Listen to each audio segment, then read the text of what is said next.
México no se arrodilla ante amenazas, ni injerencias, ni a discursos ajenos al derecho internacional y a la soberanía de los pueblos, a la autodeterminación de los pueblos. Eso es lo que hoy debe quedar claro frente a las declaraciones del presidente de Estados Unidos, Donald Trump, quien intenta desviar la atención de la baja artificial de sus tasas de intereses, esto sin importar los riesgos que implica para la estabilidad financiera y con ello el bienestar de su población.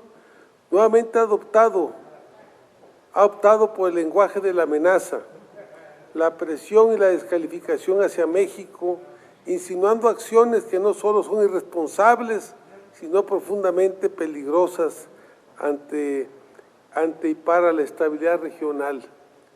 Si en Estados Unidos él exige una baja de las tasas de interés en forma totalmente irregular, unilateral, sin tener ningún soporte en el tema de la inflación, de la productividad de la economía de Estados Unidos, y que quiere, porque no bajan las tasas de interés, detener y poner en la cárcel al secretario del Tesoro.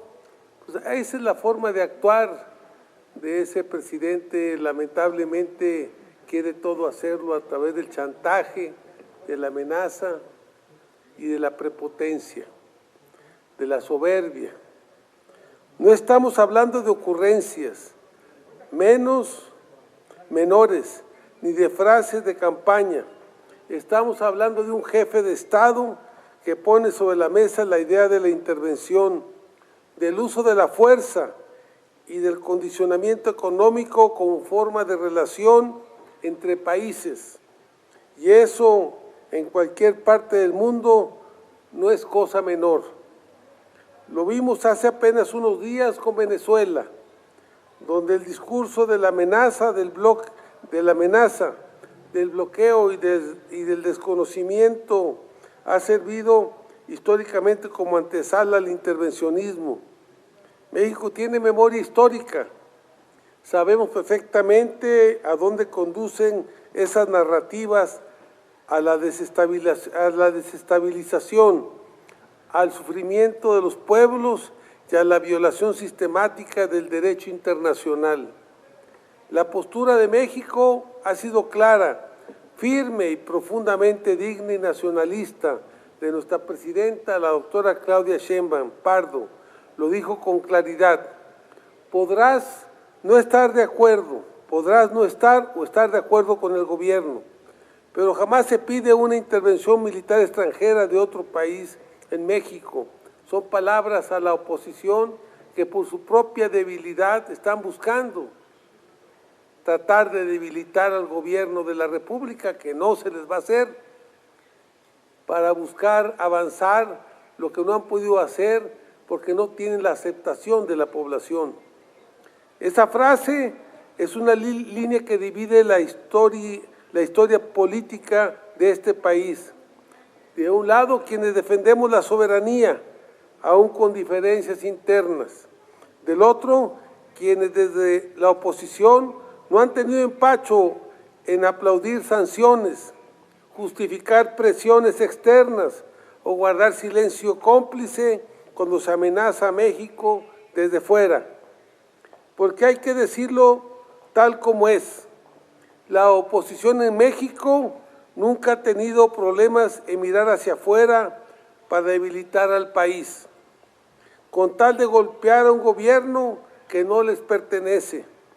Antes pidieron rescates, después militarización extranjera disfrazada de cooperación, y hoy algunos incluso celebran que se amenace a México pensando que eso les dará ventaja política.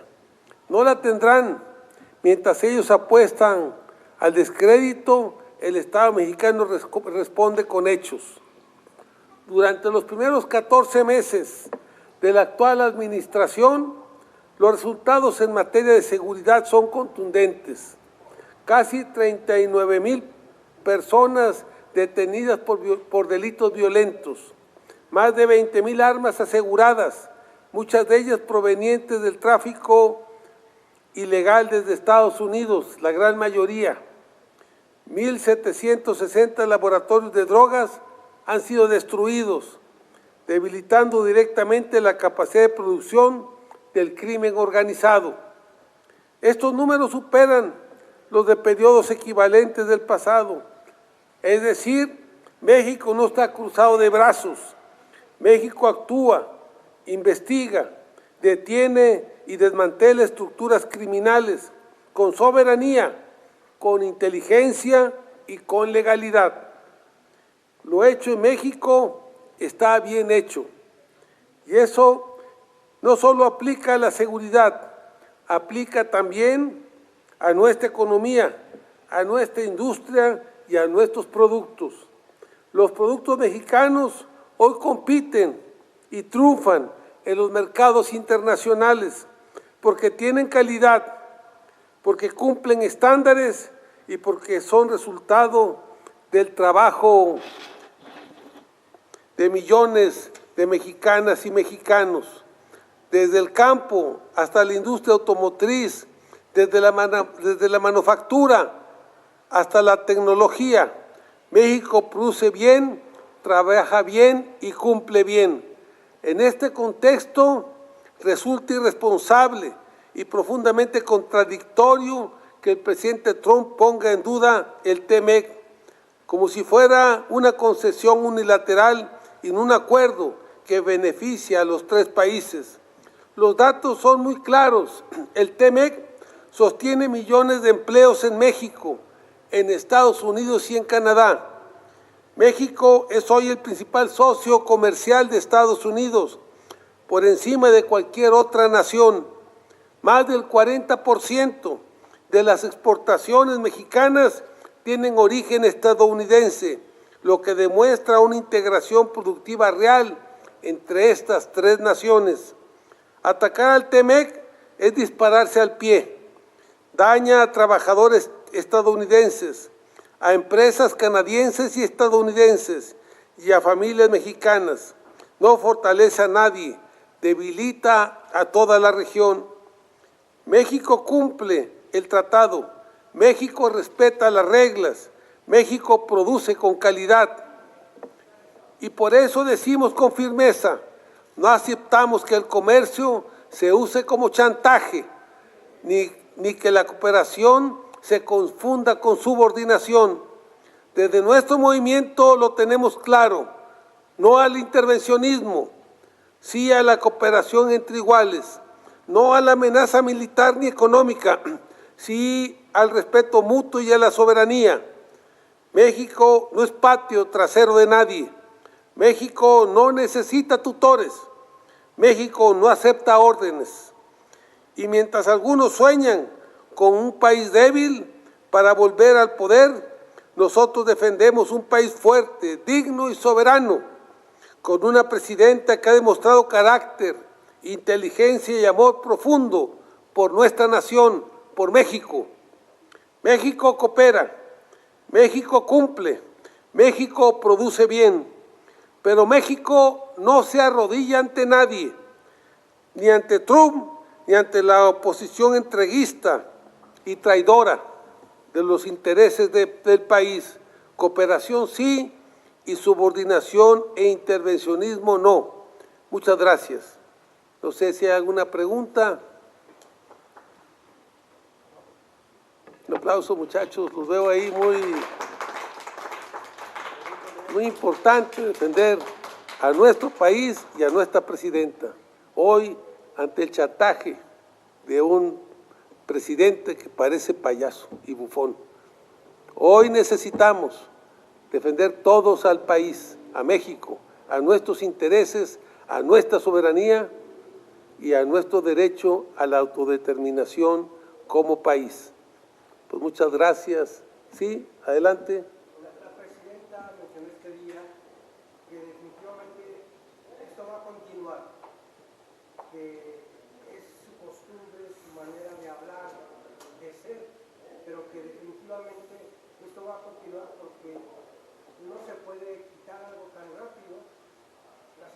norteamericanas como canadienses, así como mexicanas, están entrelazadas, se necesitan, son complementarias, no se puede quitar tan rápido.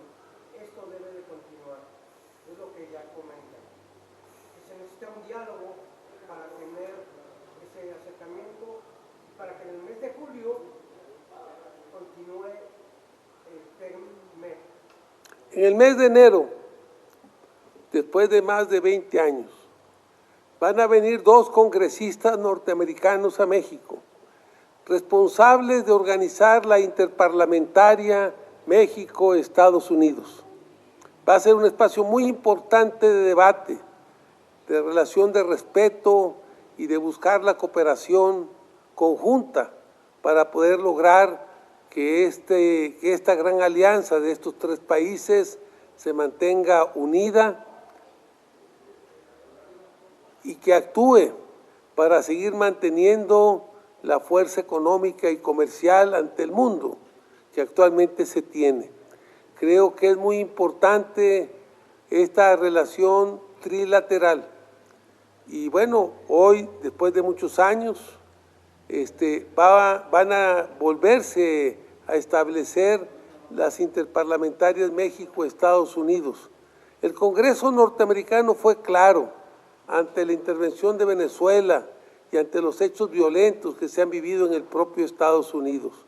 Es muy importante que Estados Unidos respete los derechos humanos, respete el derecho internacional y respete la autodeterminación y la soberanía de los pueblos. Esta reunión va a ser muy importante entre ambos congresos, el Congreso mexicano y el Congreso norteamericano, para establecer mecanismos de cooperación para poder avanzar en el tema de cerrarle el paso a la entrada ilegal de las armas a México, para cerrarle el paso al tráfico de estupefacientes y de fentanilo, para cerrarle el paso, como ha sucedido, al tema de la presión migratoria para ir hacia Estados Unidos. Hoy es muy importante mantener la cooperación para mantener la fortaleza económica y comercial del polo norte, de la parte norte de América.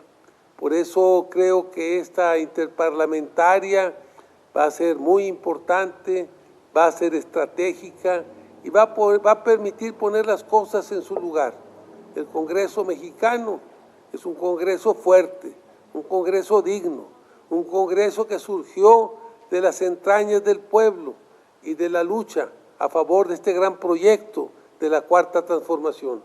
Por eso es muy importante esta reunión después de cerca de 20 años de esta interparlamentaria. Estaremos atentos, quedaron de venir en estos próximos días, vamos a recibirlos, vamos a atenderlos, vamos a escucharlos y vamos a construir esta reunión interparlamentaria que va a ser parte de este mecanismo de diálogo de México con Estados Unidos. Muchas gracias. En el estado de Zacatecas, ¿qué actividades tiene con relación al TEC-MEC y cómo mejoraría un próximo gobierno en Zacatecas para que sea más fuerte este tratado de libre comercio con Canadá, Estados Unidos y México? Bueno, más de la mitad de la población de Zacatecas está en Estados Unidos y por eso es muy importante esta relación bilateral. Creo que la guerra que Trump ha desatado contra los migrantes en Estados Unidos, afectando también a los propios ciudadanos norteamericanos, con asesinatos, con detenciones, con encarcelamiento, creo que es un tema grave. Para Zacatecas es muy importante esta relación, como también para los estados de Estados Unidos. Es muy importante, no nada más por la migración y las remesas, sino también porque necesitamos, Zacatecas es un estado muy importante en la producción de hortalizas. Somos el primer productor nacional de ajo, somos el primer productor de chile seco, somos el tercer productor nacional de zanahoria, somos uno de los principales productores de cebolla, de papa, de lechuga, de tomate. Por eso creo que esta relación bilateral para Zacatecas es muy importante, pero también para los Estados Unidos, porque esas hortalizas no las producen ellos con esa calidad y con ese sabor que se producen en Zacatecas y en nuestro país. También la industria minera. Y bueno, también México es proveedor de muchos minerales que fundamentalmente van a la industria de Estados Unidos. Zacatecas es proveedor de cobre, es proveedor de plata, de oro, es proveedor de plomo, de muchos metales importantes para la industria norteamericana. Y pues Zacatecas aparte es un estado que tiene litio y que también tiene metales raros. Entonces, Zacatecas es un estado que tiene una gran fortaleza minera, una gran fortaleza agrícola y ganadera y una gran fortaleza también. Zacatecas es uno de los principales productores nacionales de cerveza. La principal cervecera en América Latina está en Zacatecas, La Modelo. Es una cervecera que produce todos los días 24 millones de cervezas. Y una parte importante de esas cervezas se exportan al mundo y la mayor parte se exportan a los Estados Unidos. No sé. ¿Sí? Diputado Narro, en ese afán de mandar buenos mensajes al mundo, le quiero preguntar, el sábado hubo una manifestación de simpatizantes de Venezuela, en el Paseo de la Reforma. Hubo consignas contra el gobierno de Estados Unidos, son organizaciones sindicales, sobre todo de la UNAM, de la Autónoma Metropolitana, el Sindicato Mexicano de Electricidad. En ese sentido, hubo también mensajes, sí, de apoyo al gobierno, pero contradictorio en el sentido de que en el pasado lo que entendemos como izquierda se oponía al Tratado de Libre Comercio. Hoy entiende la vitalidad de esta negociación bilateral. Entonces, me parece que es contradictorio, por un lado, buscar la cercanía con el gobierno de Estados Unidos y por otro, llamarlo imperialistas. Esto por la razón de la manifestación del sábado en Reforma. Bueno, acordémonos que el TEMEC se firmó durante el gobierno y la administración de Andrés Manuel López Obrador, aunque el primer acuerdo comercial totalmente entreguista, que entregaba nuestro petróleo y nuestro campo, lo había suscrito Carlos Sainz de Gortari en 1993 y que empezó a funcionar el 1 de enero de 1994. Ya se tuvieron cambios importantes. Hoy vamos a la revisión de ese tratado y bueno, un tema que se quiere disponer en la mesa de la discusión es sacar el tema de granos del tratado, porque México no puede competir en condiciones desiguales y en una competencia ruinosa para nuestros productores, con los de Estados Unidos, que tienen mucho más apoyo, hay mucho más inversión y ellos han logrado una mayor rentabilidad y una mayor productividad. Entonces nosotros sí estamos de acuerdo en buscar mecanismos que nos unan para caminar juntos, pero también está trabajando la alianza con América Latina, sobre todo con Brasil, que es muy importante. Y bueno, mantenemos una alianza con Cuba en el tema humanitario, en el tema de la salud, en el tema de la educación, fundamentalmente. Mantenemos una buena alianza también con Venezuela. Decía el anterior presidente del Consejo de Coordinador Empresarial, Francisco Cervantes, decía que esta franja entre México y Estados Unidos es el corredor más importante en términos comerciales. Y decía, pero que también hay interés en estrechar lazos comerciales con Asia, particularmente con Corea y con China. En ese sentido, ¿cómo ve usted esta definición?